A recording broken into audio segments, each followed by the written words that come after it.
നമസ്തേ.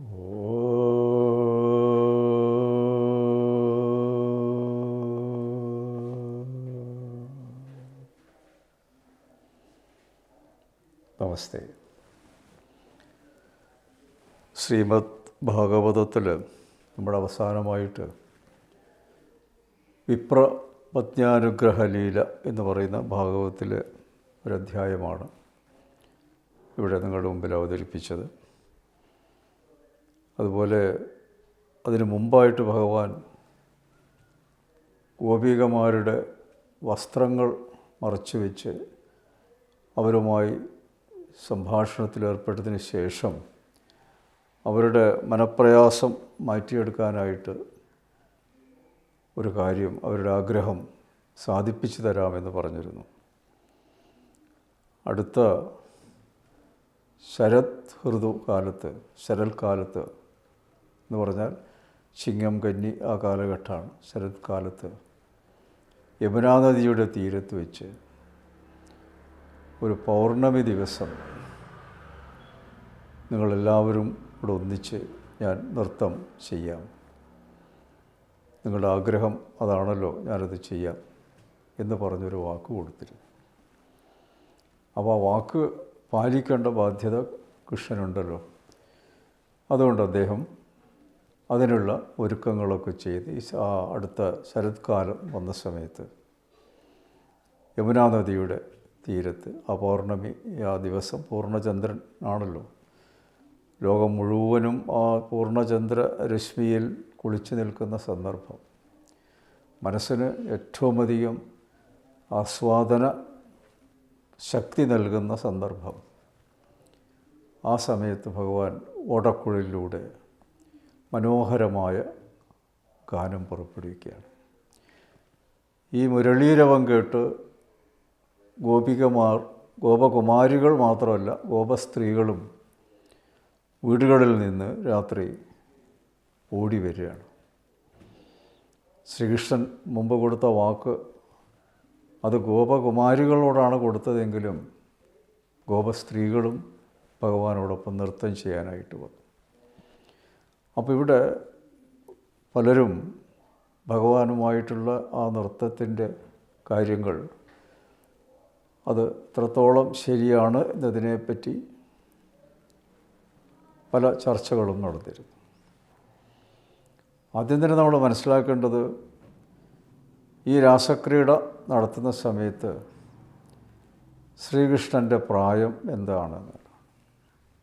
സപ്തായന എന്നാ പറയുന്നത്. സപ്തായന എന്ന് പറഞ്ഞാൽ 7 വയസ്സാണ്.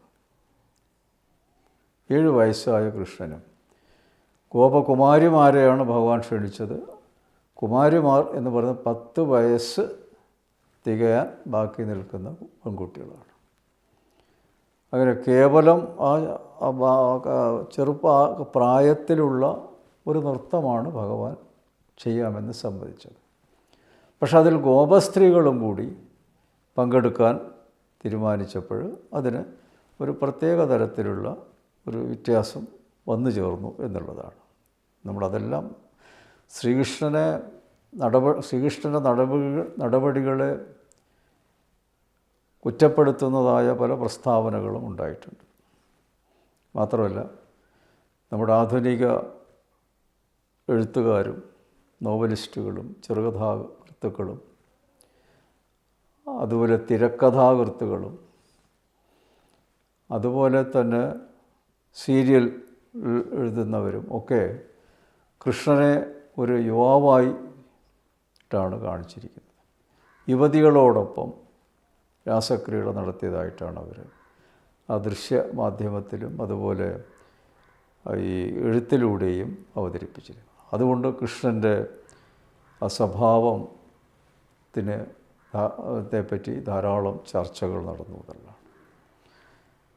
ആവിഷ്കാര സ്വാതന്ത്ര്യം എല്ലാവർക്കും ഉണ്ട് എന്ന് വെച്ച് പുരാണകൃതികളെ ആധുനികമായ സന്ദർഭവുമായി ഇണക്കിച്ചേർത്തുകൊണ്ട് ഒരു പുനരാവിഷ്കാരം നടത്തുന്നത് എത്രത്തോളം ധാർമ്മികമാണ് എന്നുകൂടി ചിന്തിക്കേണ്ടതുണ്ട്.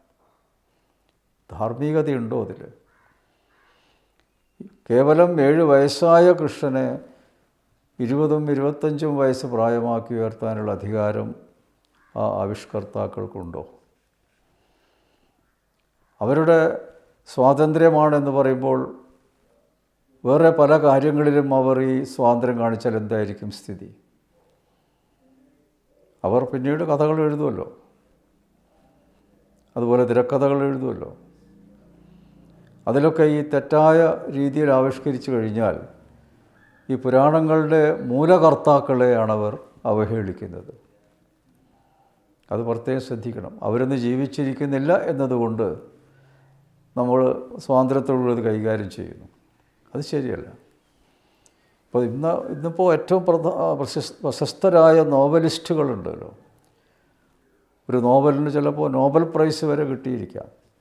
പക്ഷെ ആ നോബൽ പ്രൈസ് കിട്ടിയ നോവലിന് ആവിഷ്കാര സ്വാതന്ത്ര്യം ഉപയോഗിച്ചുകൊണ്ട് മറ്റൊരു കഥാകൃത്ത് മൂലഗ്രന്ഥത്തിലെ വ്യക്തികളെയും അതുപോലെ സംഭവങ്ങളെയും വ്യത്യാസപ്പെടുത്തി ഒരു നോവൽ എഴുതുകയാണെങ്കിൽ എന്തായിരിക്കും അതിൻ്റെ റിയാക്ഷൻ? കോടതി കയറില്ലേ? ഈ ധാർമ്മികതയാണ് ഞാൻ ഉദ്ദേശിച്ചത്. കൃഷ്ണനോ അല്ലെങ്കിൽ ഗോപികമാരോ അവരുടെ ആരും തന്നെ ഇന്ന് ജീവിച്ചിരിപ്പില്ല. ആരും ചോദ്യം ചെയ്യാൻ വരില്ല. അതുപോലെ നമ്മുടെ സ്വാതന്ത്ര്യ സമരത്തെ ചരിത്രം, അതിൽ ഗാന്ധിജിയുടെയും അതുപോലുള്ള മഹാത്മാക്കളുടെയും ജീവചരിത്രത്തെ തെറ്റായ രീതിയിൽ ആവിഷ്കരിക്കുകയാണെങ്കിൽ ആവിഷ്കാര സ്വാതന്ത്ര്യമുണ്ട് എന്ന നിലപാടെടുത്തുകൊണ്ട് അത് ആവിഷ്കരിക്കുകയാണ് എന്തായിരിക്കും സ്ഥിതി? പ്രശസ്ത എഴുത്തുകാരനായ സാഹിത്യകാരനായ എം ടി വാസുദേവൻ നായരുടെ വളരെ വലിയ നോവലുകളുണ്ടല്ലോ. നിർമ്മാല്യം, അതുപോലുള്ള സിനിമകളുണ്ട്. അതിൻ്റെയൊക്കെ ആവിഷ്കാരം പുതുതായിട്ടൊരാളതിനെ പുനരാവിഷ്കരിക്കുകയാണെങ്കിൽ എന്തായിരിക്കും സ്ഥിതി? നിർമ്മാല്യത്തിലെ സംഭവങ്ങളെ ഈ പുനരാവിഷ്കരിക്കുന്ന ചെറുകഥാകൃത്തോ നോവലിസ്റ്റോ അവളുടെ ഇഷ്ടപ്രകാരം മാറ്റുകയാണെങ്കിൽ എന്തായിരിക്കും സ്ഥിതി? അവിടെ ആരാണ് പ്രകോപിതരാവുക? ശരിക്കും ആ ഗ്രന്ഥകർത്താവാണ്. ഈ ഒരു ധാർമ്മികത അത് മനുഷ്യൻ എപ്പോഴും പാലിക്കപ്പെടേണ്ടതാണ്. 7 വയസ്സായ ശ്രീകൃഷ്ണനും 10 വയസ്സ് തികയാത്ത പെൺകുട്ടികളും തമ്മിൽ രാസക്രീഡയിൽ മുതിർന്ന സ്ത്രീകളും പങ്കെടുത്തിട്ടുണ്ട്. ശരിയാണ്. അത് കൃഷ്ണൻ നിർബന്ധിച്ചിട്ടൊന്നുമില്ല. സ്ത്രീകൾക്ക് അങ്ങനെ തോന്നി, അവരുടെ ഒരു സ്വാതന്ത്ര്യം അത് ഭഗവാൻ അനുവദിച്ചു കൊടുത്തു എന്നുള്ളതാണ്. അങ്ങനെ ആ നൃത്തം, ആ രാസക്രീഡ മനോഹരമായിട്ട് നടക്കുന്നു. അതിനിടയിൽ ഗോപസ്ത്രീകൾക്ക് ശ്രീകൃഷ്ണൻ തൻ്റേതാണ് എന്ന ഒരു ചിന്തയുണ്ടായി. സ്വാർത്ഥ ചിന്ത വന്നു. തനിക്കിഷ്ടപ്പെട്ട കൃഷ്ണൻ മറ്റൊരു ഗോപസ്ത്രീയായിട്ട് സംസാരിക്കാൻ പാടില്ല, മറ്റൊരു ഗോപസ്ത്രീയുമായിട്ട് പ്രത്യേകമായിട്ട് കുശലം പറയാൻ പാടില്ല എന്നൊക്കെയുള്ള ചിന്തകൾ വന്നു. അങ്ങനെ വന്നപ്പോൾ അവിടെ ഒരു പിണക്കമുണ്ടാവാൻ തുടങ്ങി. സൗന്ദര്യപ്പിണക്കം എന്നൊക്കെ നമ്മൾ പറയാറുണ്ടല്ലോ, ആ ഒരവസ്ഥ വന്നു. ഇത് കൃഷ്ണൻ ശ്രദ്ധിച്ചു. ഇവരിപ്പോഴും ഞാൻ ആരാണെന്ന് മനസ്സിലാക്കിയില്ലല്ലോ. ഞാൻ രണ്ട് സന്ദർഭത്തിൽ നേരത്തെ ഇവർക്ക് ബോധ്യപ്പെടുത്തിയതാണ്. ഒന്ന്, ഗോപസ്ത്രീകളുടെ വസ്ത്രം എടുത്ത സമയത്ത് താൻ ആരാണ്, താൻ പരമാത്മാവാണ് എന്ന സത്യം അവരോട് പറഞ്ഞതാണ്. എന്നിൽ നിന്നൊന്നും മറച്ചു വെക്കാൻ പറ്റില്ല എന്നുള്ളത്. പിന്നെ വിപ്രപത്നികളെ ഭഗവാൻ അനുഗ്രഹിച്ചതും അതൊക്കെ മുൻകാല ചരിത്രമാണ് ഭഗവാൻ്റെ. പക്ഷെ അതൊക്കെ മറന്നുകൊണ്ടുള്ള ആ ഒരു അവസ്ഥയിൽ ഇവിടെ ഇവർ പെരുമാറിയത് കണ്ടപ്പോൾ ഭഗവാന് വിഷമം വന്നു. ഉടനെ അപ്രത്യക്ഷനായി. പിന്നെ കൃഷ്ണനെ കാണുന്നില്ല. അപ്പോൾ ഗോപസ്ത്രീകളും ഗോപകുമാരിമാരും വിഷമം പ്രകടിപ്പിക്കാൻ തുടങ്ങി, സങ്കടപ്പെട്ട് കരയാൻ തുടങ്ങി. കൃഷ്ണനെ പറ്റി തന്നെ എല്ലാവരും, കൃഷ്ണ മറഞ്ഞു നിൽക്കല്ലേ, ഞങ്ങളുടെ മുമ്പേ വരൂ, ഞങ്ങളുടെ ഭാഗത്ത് എന്തെങ്കിലും തെറ്റുണ്ടെങ്കിൽ അങ്ങ് പൊറുക്കണം എന്നൊക്കെ നിലവിളിക്കാൻ തുടങ്ങിയപ്പോൾ ഭഗവാന് കാരുണ്യം തോന്നി, വീണ്ടും പ്രത്യക്ഷപ്പെട്ടു. അതിനുശേഷം ഭഗവാൻ എങ്ങനെയാണ് നൃത്തം ചെയ്യേണ്ടത് എന്നുള്ളത് ഓരോ ഗോപികമാരുമായിട്ടും ഭഗവാൻ നൃത്തം ചെയ്യുന്ന രീതിയിൽ അതിനെ സംവിധാനം ചെയ്തു എന്നാണ് മനസ്സിലാക്കേണ്ടത്. കുറച്ച് കഴിഞ്ഞപ്പോൾ എന്താണ് അവിടുത്തെ രംഗം? ഓരോ ഗോപസ്ത്രീയുടെ മുമ്പിലും ഓരോ ഗോപികമാരുടെ മുമ്പിലും കൃഷ്ണനുണ്ട് എന്നുള്ളതാണ്. അതാണ് അതിൻ്റെ പരമാർത്ഥം. ഒരു കൃഷ്ണനാണ് അങ്ങനെ പറ്റുമോ? അല്ലെങ്കിൽ കൃഷ്ണനെ പോലെ മറ്റാർക്കെങ്കിലും അത് ചെയ്യാൻ പറ്റുമോ? അത് നമ്മൾ ചിന്തിക്കേണ്ട ഒരു വിഷയമാണ്. കൃഷ്ണൻ എല്ലാവർക്കും വേണ്ടിയുള്ളവനാണ്, അല്ലെങ്കിൽ ഏതെങ്കിലും ഒരാൾക്ക് വേണ്ടിയിട്ട്, ഒരു സ്ത്രീക്ക് വേണ്ടിയല്ല. എല്ലാവരും ശ്രീകൃഷ്ണനെ ഭർത്താവായി ലഭിക്കണം എന്ന് പറഞ്ഞ് കാർത്യായനി വ്രതമൊക്കെ അനുഷ്ഠിച്ചല്ലോ. ആ സമയത്താണല്ലോ ആ വസ്ത്രാപഹരണ കഥയൊക്കെ വരുന്നത്. എല്ലാവരെയും ഞാൻ രക്ഷിക്കും, എല്ലാവരുടെയും ആളാണ് ഞാൻ എന്നുള്ളത് ഈ രാസക്രീഡയിൽ ബോധ്യപ്പെടുത്തുകയാണ്. ജീവാത്മാക്കൾ പരമാത്മാവായ ഭഗവാനും തമ്മിലുള്ള ഒരു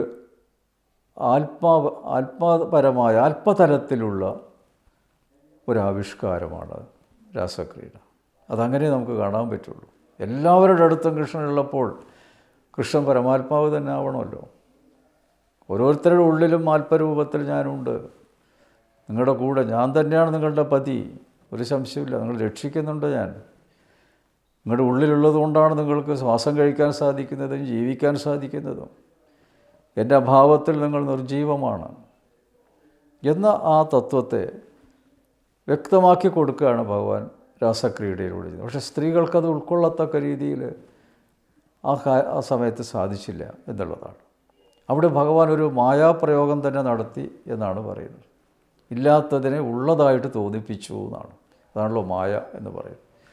മായയുടെ വിക്ഷേപശക്തിയാണ്. അത് ഭാഗവത്തിൽ പ്രത്യേകം പറയുന്നുണ്ട്. അങ്ങനെ ആ ഒരു രാസക്രീഡ ഭഗവാൻ വളരെ നല്ല രീതിയിൽ ഭംഗിയായിട്ട് അവതരിപ്പിച്ചു. അതിൽ ഗോപീഗീതം എന്ന് പറയുന്ന ആ ഭാഗവത്തിൽ മനോഹരമായിട്ട് വ്യാസമഹർഷി രചിച്ചിട്ടുണ്ട്. അത് ഓരോ വരികളിലും കൃഷ്ണ കൃഷ്ണ എന്ന് ആവർത്തിക്കണം എന്നാണ് പറയുന്നത്. ഗ്രന്ഥത്തിലില്ലെങ്കിലും അത് നമ്മൾ ആവർത്തിക്കണം എന്നാണ് പറയുന്നത്. അപ്പം അതുകൊണ്ട് നമ്മൾ രാസക്രീഡയെ ജീവാത്മാ പരമാത്മാ ബന്ധത്തെക്കുറിച്ച് കാണിക്കുന്ന ഒരു പ്രകടനമാണ്. സ്ത്രീയായാലും പുരുഷനായാലും എല്ലാവരുടെ ഉള്ളിലും ഭഗവാനുണ്ട്. അതുമാത്രമല്ല, ഈ ഗോപസ്ത്രീകൾ പൂർവ്വജന്മത്തിൽ ഋഷിമാരായിരുന്നു എന്നാണ് പറയുന്നത്. ഗോപകുമാരിമാർ പൂർവ്വജന്മത്തിൽ ഉപനിഷത്ത് സുന്ദരികളായിരുന്നു എന്ന് ഭട്ടതിരിപ്പാട് അവസാനത്തെ ദശകത്തിൽ അത് വ്യക്തമാക്കുന്നുണ്ട്. ശ്ലോകത്തിൽ അത് നാരായണീയത്തിൽ വ്യക്തമാക്കുന്നുണ്ട്. അപ്പോൾ ഇതൊക്കെ ഉൾക്കൊണ്ടു വേണം രാസക്രീഡ എന്ന് പറയുന്ന രാസപഞ്ചാധ്യായി എന്നാണ് പറയുക. 5 അധ്യായം ഉണ്ടത്. ദശമസ്കന്ധത്തിൽ 29-ാമത്തെ അധ്യായം മുതൽ 33-ാം അധ്യായം രാസപഞ്ചാധ്യായി എന്ന് പറയും. അത് പ്രത്യേകം ശ്രദ്ധിക്കുക. അത് ഭക്തിയുടെ പാരമ്യത്തിലെത്തുമ്പോഴുണ്ടാകുന്ന ഒരു പ്രത്യേകതയാണ് അവിടെ നമുക്ക് കാണാൻ സാധിക്കുന്നത്. അത് ഉൾക്കൊള്ളാനുള്ള ഒരു താല്പര്യം മനസ്സിലാക്കണം, താല്പര്യമുണ്ടാവണം. അത് പുനരാവിഷ്കാരം നോവലിലൂടെയും മറ്റു കഥകളിലൂടെയും വരുന്നതിനെ നമുക്ക് സ്വീകരിക്കാൻ പാടില്ല.